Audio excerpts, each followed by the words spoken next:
नमस्कार दोस्तों, मेरे हाथों में 2 पन्ने की एक चिट्ठी है।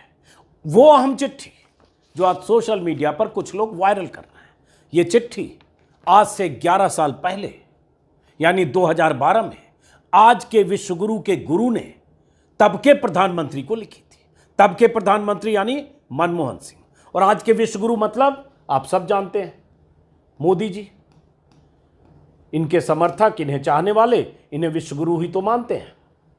और मोदी जी के गुरु कौन, जिन्होंने ये चिट्ठी लिखी थी आज से 11 साल पहले, और आज इस चिट्ठी की चर्चा क्यों जरूरी है आगे पता चलेगा। मोदी जी के गुरु आडवाणी जी, इन्हें भी सब लोग जानते हैं।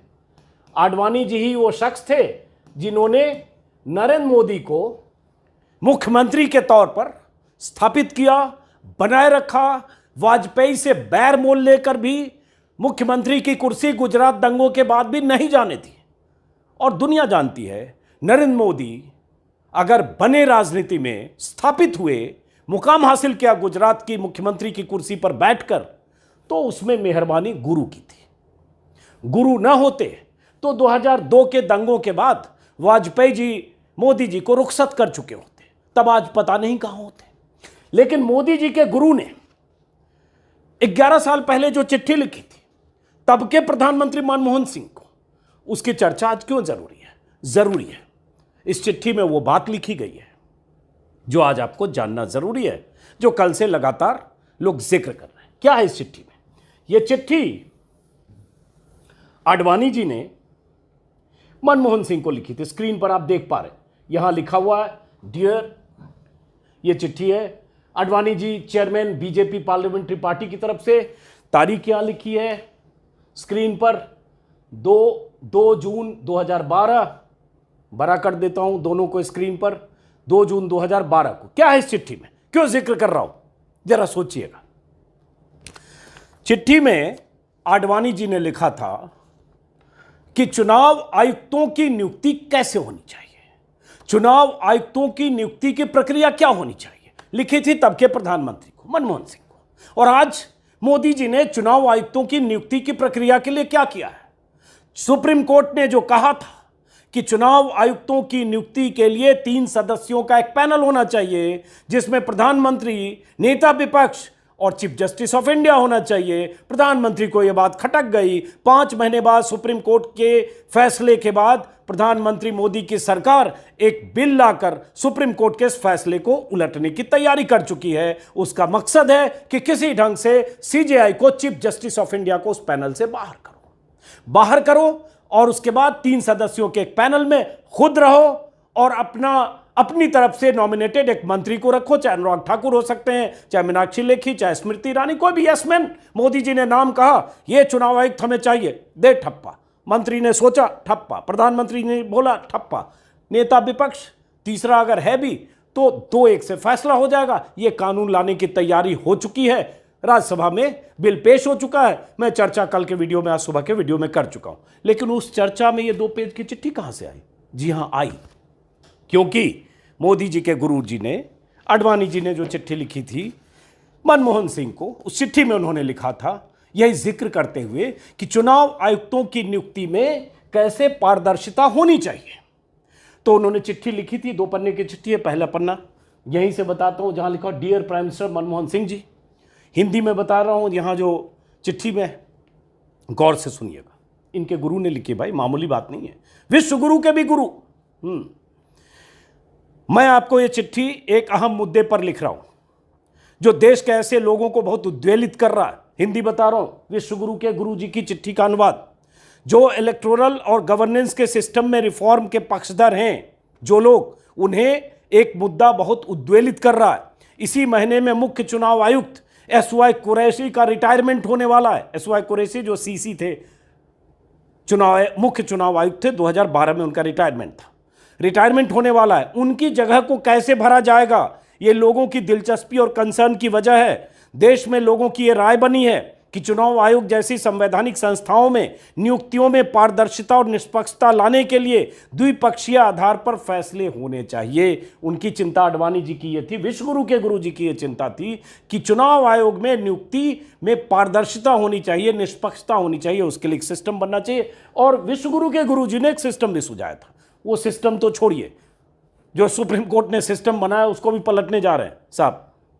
उसी में आगे है, भारत के लोग चाहते हैं कि गवर्नेंस की क्वालिटी के लिए सक्षम, निष्ठावान और योग्य लोगों को ही चयन किया जाए। अभी जो मौजूदा व्यवस्था है उसके तहत चुनाव आयुक्त की नियुक्ति प्रधानमंत्री की सलाह पर राष्ट्रपति करते हैं। इससे लोगों में भरोसा पैदा नहीं होता। सिस्टम था कि प्रधानमंत्री जिसको चाहे उनका नाम भेज देंगे प्रेसिडेंट के पास, प्रेसिडेंट स्वीकृत करेंगी, अप्रूवल होगा और उसके बाद बन जाएगा। अच्छा, जो पिक एंड चूज जैसे भी प्रधानमंत्री को करना है, लॉ मिनिस्टर एक नाम रेकमेंड करता है।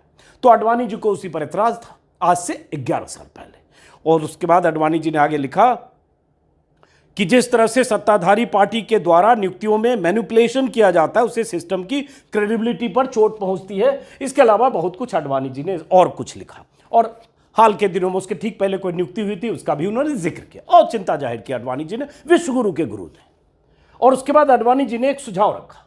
सुझाव आडवाणी जी ने ये दिया, ये हिस्सा आडवाणी जी के सुझाव का है, जिस सुझाव में लिखा कि मैं सलाह, जिसमें लिखा in it is in this context that I would like to strongly urge you that the new member of the election commission be appointed by a broad based collegium. और उस कॉलेजियम में कौन हो? उन्होंने कहा बोर्ड से नियुक्ति होनी चाहिए इलेक्शन कमीशन की, इलेक्शन कमिश्नर की। और उसमें होना कौन चाहिए? 5 सदस्य होने चाहिए। आडवाणी जी ने सुझाए, एक प्राइम मिनिस्टर जो चेयरमैन हो, सही बात है, देश के मुखिया हैं, होना चाहिए। दूसरा चीफ जस्टिस ऑफ इंडिया। तीसरा, ये आडवाणी जी ने सुझाया था, विश्वगुरु के गुरु जी ने, तो थोड़ा और इसको क्लोज करता हूं। तीसरा चीफ जस्टिस ऑफ इंडिया, दूसरा चीफ जस्टिस ऑफ इंडिया। तीसरा minister of law and justice. चौथे लीडर ऑफ अपोजिशन लोकसभा। पांचवें लीडर ऑफ अपोजिशन राज्यसभा। मतलब आडवाणी जी ने यह बताया, सुझाव दिया कि 5 सदस्यों का वो पैनल हो, सिलेक्शन पैनल, जिसमें प्राइम मिनिस्टर, चीफ जस्टिस, एक मंत्री और 2 विपक्ष के नेता हो, एक लोकसभा के, एक राज्यसभा के। इस हिसाब से क्या होता कि सरकार की तरफ से 2 प्रधानमंत्री और कानून मंत्री, एक चीफ जस्टिस और 2 विपक्ष के नेता होते, लीडर ऑफ अपोजिशन लोकसभा और राज्यसभा। तो होता क्या कि 5 सदस्य अगर होते, यहां मान लो 5 सदस्य हैं, तो यह फैसला होगा 3-2 से, जिधर ये होंगे 3 उधर फैसला होगा। तो मान लो इस केस में 2 सरकार के हो गए, एक प्रधानमंत्री, दूसरे हो गए मिनिस्टर जो भी हैं लॉ के, तीसरा इनको चाहिए। तो तीसरा चाहिए, मैं या तो माफ करिए, ये प्रधानमंत्री यहां लिखा हुआ है, सॉरी, एक प्रधानमंत्री, यहां प्रधानमंत्री है, एक प्रधानमंत्री और दूसरा मंत्री, तीसरा कोई चाहिए, चाहे वो चीफ जस्टिस का सपोर्ट मिले, चाहे ये सहमति मिले, चाहे ये 2 एलओपी का।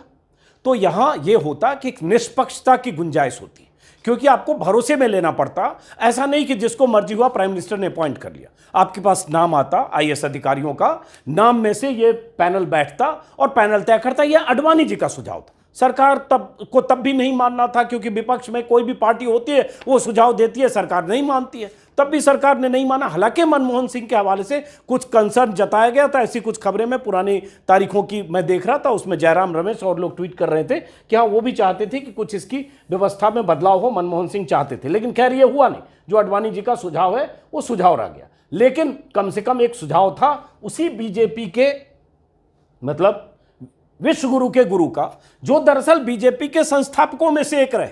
बीजेपी 1980 में बनी, अटल, आडवाणी, जोशी 3 अहम किरदार थे जिन्होंने बीजेपी की स्थापना की। और जिस बीजेपी ने प्रधानमंत्री मोदी को यहां तक पहुंचाया, उनके जिस विश्वगुरु ने जो ये फॉर्मूला सुझाया, इस फॉर्मूला को तो छोड़िए, बीजेपी के लिए विश्वगुरु के गुरु ही मायने नहीं रखते तो ये फॉर्मूला क्या, लेकिन सुप्रीम कोर्ट ने जो सुझाया उस फॉर्मूले को या फॉर्मूला के, संविधान पीठ के फैसले को कैसे रद्दी की टोकरी में रखने का इंतजाम मोदी सरकार ने किया। वजह कि वो किसी सूरत में चुनाव आयुक्तों की नियुक्ति वाले पैनल में, सिलेक्शन कमेटी में chief justice of India DY Chandrachud को नहीं चाहते हैं। उनको दिक्कत डीवाई चंद्रचूड़ से है, क्योंकि चीफ जस्टिस ऑफ इंडिया हाल के दिनों में उनके फैसले, उनके ऑब्जर्वेशन, उनकी अदालतों के ऑर्डर सरकार के लिए बदहजमी की वजह बने हैं। इसलिए सरकार, प्रधानमंत्री मोदी, चूंकि फरवरी में अभी एक चुनाव आयुक्त अनूप चंद पांडे रिटायर होने वाले हैं, उनके रिटायरमेंट के पहले से एक नए इलेक्शन कमिश्नर का अपॉइंटमेंट होना है, और चूंकि अप्रैल मई में चुनाव है, इसलिए चाहते हैं कि एक जो चुनाव आयुक्त लोकसभा चुनाव 2024 के पहले हो, अपनी मर्जी से हो, उसमें चीफ जस्टिस ऑफ इंडिया की दखलंदाजी ना हो। दखलंदाजी जैसे ही होगी चीफ जस्टिस ऑफ इंडिया की, तो फिर तो नाम तय करना पड़ेगा, उनकी भी रजामंदी होगी। वो नहीं चाहते, जैसे चाहते हैं वैसे जिसको चाहते हैं रखें। जैसे पहले अभी जो अरुण गोयल की नियुक्ति हुई, जिस नियुक्ति को लेकर बवाल हुआ और जिस नियुक्ति के बाद संविधान पीठ को ऑर्डर देना पड़ा कि आप गलत ढंग से चुनाव आयुक्तों की नियुक्ति कर रहे हैं, इससे गलत परंपरा है, आप यस मैन चाहते हैं, आप ऐसे लोगों को रखना चाहते हैं जो सरकार के लिए जिसकी रीढ़ की हड्डी ना हो, जो सरकार के हिसाब से चुनाव आयुक्त फैसले करें, ऐसे चुनाव आयुक्त चाहते हैं। ये 5 जजों की पीठ ने कहा था। और उसके बाद ये 2 मार्च को ये फैसला आया था, जिसमें कहा था कि 3 सदस्यों की पैनल हो, सिलेक्शन पैनल। तो एक तरफ विश्व गुरु का ये फॉर्मूला, जिसमें 3 नहीं 5 थे, दूसरी तरफ मोदी सरकार की कवायद कि नहीं भाई, कंट्रोल तो अपना ही चाहिए, चुनाव आयुक्त हम किसको रखेंगे, किसको सेलेक्ट करेंगे, वो तो हम ही तय करेंगे, और हम तय करेंगे अधिक से अधिक। चलो, हमने एक रास्ता दिया कहने के लिए कि भाई 3 लोग हैं तो एक मंत्री होगा हमारा, कोई अनुराग ठाकुर, जैसा कि मैंने कहा, स्मृति ईरानी हो सकती है, कोई प्रहलाद जोशी हो सकते हैं, कोई अपना क्या बोले नारायण राणे हो सकते हैं, अभी देखा था आपने वीडियो, कोई भी हो सकते हैं उसमें। और वो मंत्री स्मृति ईरानी से लेकर ऐसे बहुत सारे लोग हैं जो यस मैन, जिसने प्रधानमंत्री ने जो कहा वही करें। गजन सिंह शेखावत हो सकते, जिसको मर्जी रख लीजिए। तो ये प्रधानमंत्री की तैयारी है, और सिर्फ इसलिए क्योंकि चुनाव है, उसके पहले मन माफिक का एक चुनाव आयुक्त चाहिए। बहरहाल, तो बाकी इस पर मैंने विस्तार से कल भी वीडियो किया था, उस वीडियो का एक हिस्सा इसी वीडियो के साथ अटैच कर रहा हूं, ताकि उसमें थोड़े विस्तार से देखें कि संविधान पीठ ने तब क्यों कहा था, क्यों संविधान पीठ ने मार्च में यह फैसला दिया कि आप चुनाव आयुक्तों की नियुक्ति के लिए एक पैनल बनाइए, आप मन माफिक अपनी मर्जी से किसी को भी ऐसे चुनाव आयुक्त नहीं बना सकते। विस्तार से उस वीडियो में देखिए और समझिए कि प्रधानमंत्री मोदी को कैसा चुनाव आयुक्त चाहिए और क्यों चीफ जस्टिस ऑफ इंडिया का दखल नहीं चाहिए, चंद्रचूड़ की दखलंदाजी नहीं चाहिए प्रधानमंत्री मोदी को। समझिए आगे वीडियो से।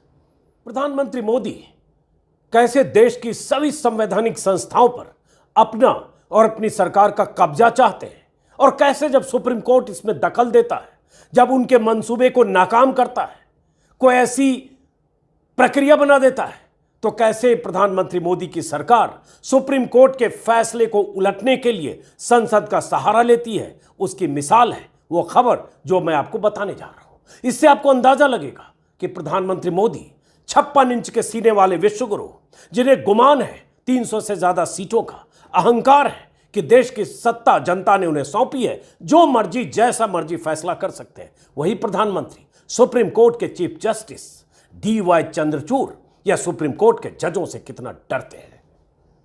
स्क्रीन पर आप देख रहे हैं, ये एक पन्ना जो है ये बहुत अहम है।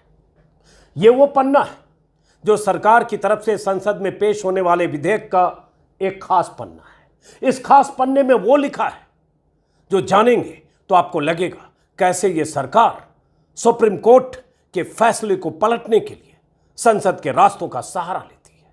गौर से सुनिए, समझना आपको जरूरी है, क्योंकि यहां से जो कुछ हो रहा है उससे आगे आने वाले दिनों में चुनाव पर क्या असर पड़ेगा यह भी समझेंगे। आपको पता है 8 से 10 महीने के बाद लोकसभा चुनाव और उसके बाद पहले कई राज्यों में चुनाव। हुआ क्या है, क्यों कह रहा हूं कि प्रधानमंत्री मोदी को सुप्रीम कोर्ट से बहुत डर लगता है। ये उस विधेयक के 2 पन्ने, जो विधेयक संसद में अगर दोनों सदनों में पारित हो गए तो कानून बन जाएगा और सुप्रीम कोर्ट का वो फैसला पलट जाएगा जो फैसला 5 जजों की संविधान पीठ ने दिया था।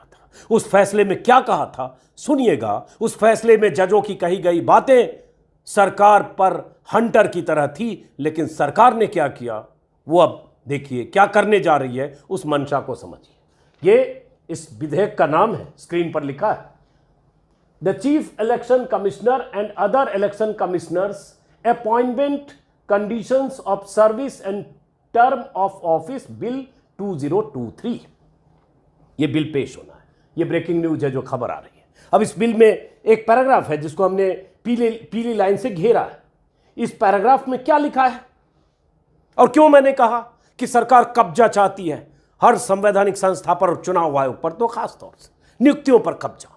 नियुक्ति कैसे हो यह सरकार तय करना चाहती है, किसी का दखल ना हो, और सुप्रीम कोर्ट का, सीजीआई का, वो तो बिल्कुल ना हो। इसमें लिखा हुआ है एक पैराग्राफ में, सिलेक्शन कमेटी का जिक्र करते हुए इसको थोड़ा बड़ा करता हूं और उसके बाद आज आपको विस्तार से बहुत कुछ बताने वाला हूं। और हमारे एक वरिष्ठ पत्रकार सहयोगी हैं NK सिंह, कायदे कानून संविधान के विशेषज्ञ, वो भी इसी वीडियो में आगे कुछ बताएंगे उनके हवाले से। अब देखिए गौर से। और उसके बाद सुप्रीम कोर्ट ने कितने तमाचे मारकर ये फैसले किए थे संविधान पीठ ने, वो भी आगे। इसमें क्या लिखा है? The chief election commissioner and other election commissioner shall be appointed by president on the recommendation of a selection committee consisting of selection committee में कौन लोग होंगे और क्यों सुप्रीम कोर्ट ने कुछ और प्रावधान किए थे। इस कमेटी में जो चुनाव आयुक्तों की नियुक्ति करेगी कमेटी, उस कमेटी में होंगे प्रधानमंत्री, ठीक है, होना भी चाहिए, सरकार के मुखिया, चेयरपर्सन। दूसरा, उस कमेटी में एक सदस्य होंगे leader of opposition in the house, सही है, होना चाहिए, LOP को होना चाहिए, ऐसे CBI डायरेक्टर की नियुक्ति होती है। तीसरा, union cabinet minister to be nominated by the prime minister member, जो तीसरे मेंबर है। सारा खेल इस तीसरे मेंबर पर है, जिसको सुप्रीम कोर्ट ने तीसरे मेंबर पर CGI का होना तय किया था, CGI या उनकी तरफ से सुझाए गए कोई जज। तो अब यहां क्या कर दिया, ये जो कानून अगर संसद में पास हो गया है, विधेयक जब कानून बनेगा, कि अब जो तीसरा सदस्य होगा वो यूनियन कैबिनेट का कोई सदस्य होगा, नॉमिनेटेड बाय प्राइम मिनिस्टर, मतलब प्राइम मिनिस्टर भी सदस्य होंगे और एक इनका ये भी होगा, वो जिसको चाहेंगे वो होंगे। तो अगर 3 सदस्य हैं, लीडर ऑफ अपोजिशन ने अगर डिसेंट नोट दिया, सहमति जताई, कोई फर्क नहीं पड़ता, 3-2-1 से फैसला होगा, जैसे CBI के डायरेक्टर में होता है। तो ये सरकार क्यों करने जा रही है, क्यों पलटना चाह रही है सुप्रीम कोर्ट के उस फैसले को, इसको समझिए। और क्यों सुप्रीम कोर्ट ने इतनी बड़ी बड़ी बातें कह दी थी चुनाव आयुक्तों को लेकर, उसको भी समझिए बहुत बारीकी से। इसमें क्या है, सुप्रीम कोर्ट ने जो पहले कहा था उसके मुताबिक जो प्रावधान था, उसमें सुप्रीम कोर्ट ने क्या किया था और क्यों सुप्रीम कोर्ट को करना पड़ा था। अब ये आई, ये सुप्रीम कोर्ट ने जब फैसला दिया था 5 जजों की संविधान पीठ में, उस संविधान पीठ में कौन जज थे, ये सामने स्क्रीन पर गौर से सुनते जाइए। Chief justice of India Chandrachud का डर है प्रधानमंत्री मोदी में कि सुप्रीम कोर्ट के फैसले को पलटने के लिए संसद का रास्ता, बहुमत का रास्ता अख्तियार कर रहे हैं। 5 जज जिसमें थे, हेडेड बाय जस्टिस जोसेफ थे जो अब रिटायर कर गए, उसमें अजय रस्तोगी थे, ऋषिकेश रॉय थे, अनिरुद्ध बोस थे और CT रवि कुमार थे। 5 जजों की संविधान पीठ ने फैसला दिया। फैसला क्या दिया था, यह फैसला यह दिया था कि जिस ढंग से चुनाव आयुक्तों की नियुक्ति होती है वो गलत है, पारदर्शी नहीं है। कमजोर लोग, सरकार के सामने झुकने वाले लोग, जो सरकार के लिए यस मैन होते हैं, ऐसे लोगों की नियुक्ति होती है और यह चुनावी प्रक्रिया के लिए सही नहीं है। इसलिए चुनावी प्रक्रिया ऐसी होनी चाहिए जिसमें 3 सदस्यों की कमेटी होनी चाहिए। उस कमेटी में एक प्रधानमंत्री, एक LOP और एक चीफ जस्टिस ऑफ इंडिया या उनकी तरफ से सुझाए गए कोई जज। तो चीफ जस्टिस ऑफ इंडिया को, वो जो कमेटी सरकार अब बनाना चाह रही है, उसमें से चीफ जस्टिस ऑफ इंडिया को हटा दिया और यहां क्या कर दिया, अपने सरकार के एक कैबिनेट मंत्री प्रधानमंत्री जो कहेंगे उनके यसमैन होंगे। प्रधानमंत्री ने पर्ची पहले दे दी कि देखो ऐसा है कि इसको हमें तय करना है, ये हमने तय कर लिया चुनाव आयुक्त के लिए, बस वो आदमी वैसे ही कहेगा यस बॉस, कर दिया। LOP का एक की असहमति का कोई मायने नहीं रखेगा। यही सुप्रीम कोर्ट ने बदला था। और सुप्रीम कोर्ट ने क्या कहा था ये फैसला देते वक्त, वो तारीख थी 2 मार्च, ऐतिहासिक दिन। फैसला था 378 पन्ने का संविधान पीठ का। फैसला क्या था, 3 कमेटी जो मैंने बताया, और उस दिन कहा क्या था सुप्रीम कोर्ट ने, स्क्रीन पर देख रहे हैं, जरा ये पढ़िएगा और सुनिएगा। आगे और बताऊंगा कि ये क्यों करना पड़ा सुप्रीम कोर्ट को, कैसे अरुण गोयल की नियुक्ति हुई, कैसे अरुण गोयल की नियुक्ति पर ऐतराज हुआ, समझना जरूरी है। सुप्रीम कोर्ट ने कहा था चुनावी प्रक्रिया का दुरुपयोग लोकतंत्र की कब्र का रास्ता है, मामूली बात है। सुप्रीम कोर्ट की संविधान पीठ के जज अगर कहे कि चुनावी प्रक्रिया का भारत में दुरुपयोग हो रहा है, ये लोकतंत्र की कब्र की तरफ का रास्ता ले जाता है। ये भी उस समय की अखबारों की सुर्खियां मैंने आज निकाली, हमारे रिसर्च सहयोगी उपेंद्र ने निकाला है। चुनावी प्रक्रिया का निरंतर दुरुपयोग लोकतंत्र की कब्र तक पहुंचाने का सबसे निश्चित तरीका है। लोकतंत्र में सत्ता हासिल करने के साधनों को भी शुद्ध रखना चाहिए और संविधान व कानूनों के अनुरूप होना चाहिए, क्योंकि लोकतंत्र लोगों की इच्छा से आंतरिक रूप से जुड़ा हुआ है। इस पर हमने उस समय भी वीडियो बनाया था, जिस दिन फैसला आया था उस दिन का भी वीडियो चाहेंगे तो आप देख सकते हैं, वीडियो पड़ा हुआ।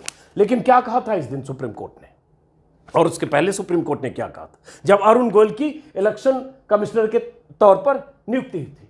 सुप्रीम कोर्ट ने कहा था, संवैधानिक बेंच ने कहा था कि लोकतंत्र में निश्चित तौर पर स्वतंत्र चुनाव आयोग जरूरी है और चुनावी प्रक्रिया का दुरुपयोग वही लोकतंत्र की कब्र खोदने का रास्ता है, और यह चुनाव आयोग की प्रक्रिया, नियुक्ति की प्रक्रिया स्वतंत्र और निष्पक्ष होनी चाहिए, नहीं तो कानून का शासन ध्वस्त हो सकता है।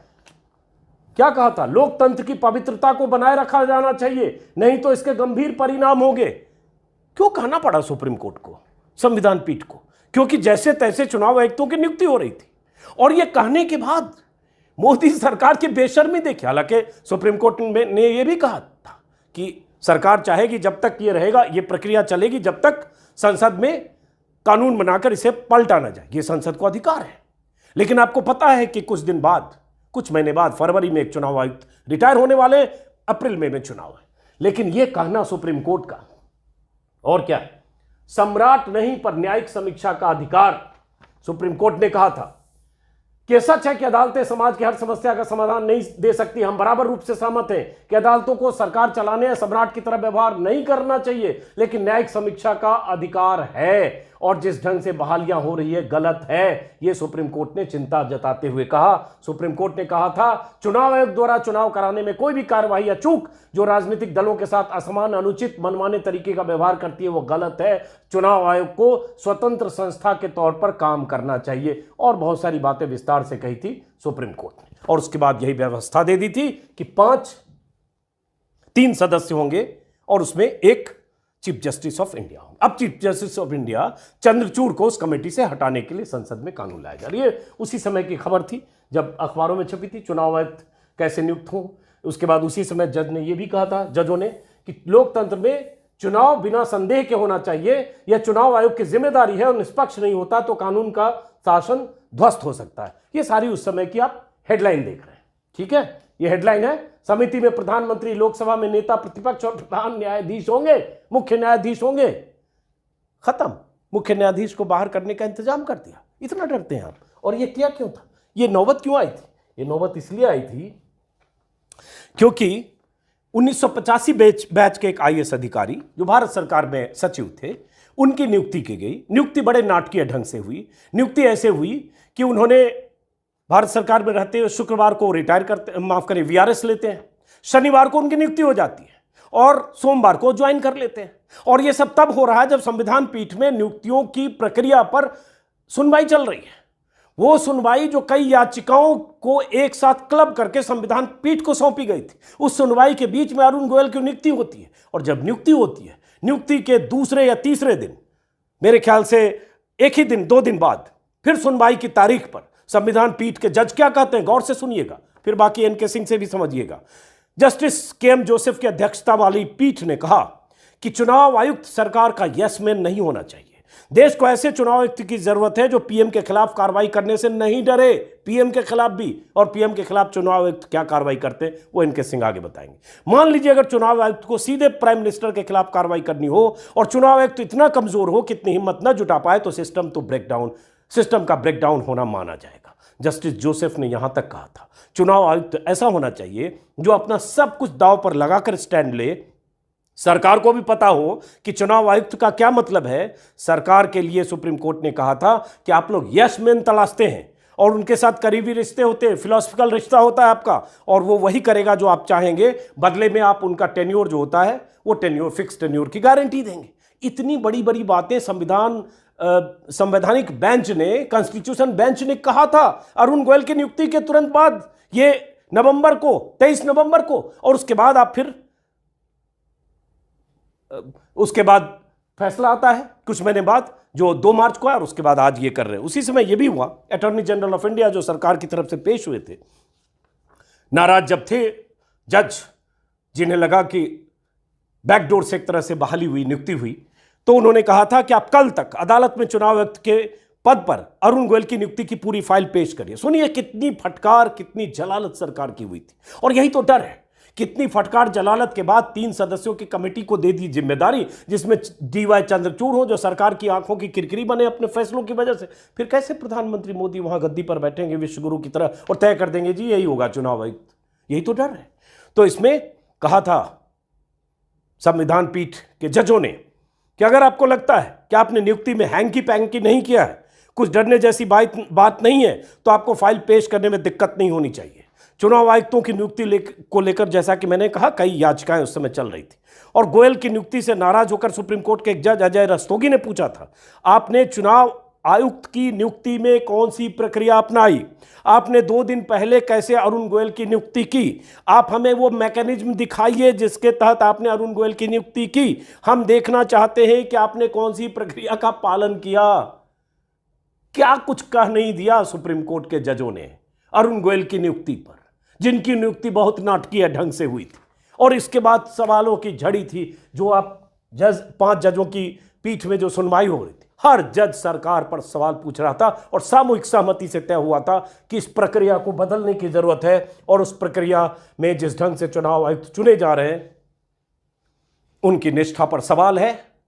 वो चुनाव आयुक्त होने का जो फर्ज है वो नहीं निभाते हैं, सरकार के सामने सरेंडर करते हैं, यस मैन होते हैं और वही करते हैं जो सरकार चाहती है। यही सोचकर संविधान पीठ ने उस व्यवस्था को बदलने की कोशिश की, एक फैसले के साथ, बड़े और कड़े और ऐतिहासिक फैसले के साथ, कि चुनाव आयुक्तों की नियुक्ति 3 सदस्यों की एक कमेटी करे। बस सरकार तभी से सोच रही होगी कि कैसे सुप्रीम कोर्ट के इस फैसले को संसद के रास्ते बिल लाकर, कानून बनाकर कैसे बदल दे। चूंकि यह अधिकार तो है, बहुमत तो है, केजरीवाल के मामले में यही किया, तो बस यही अब कर दिया कि इसमें सीजीआई नहीं होंगे, प्रधानमंत्री जी खुद होंगे, इनके एक मंत्री होंगे और नेता विपक्ष होगा।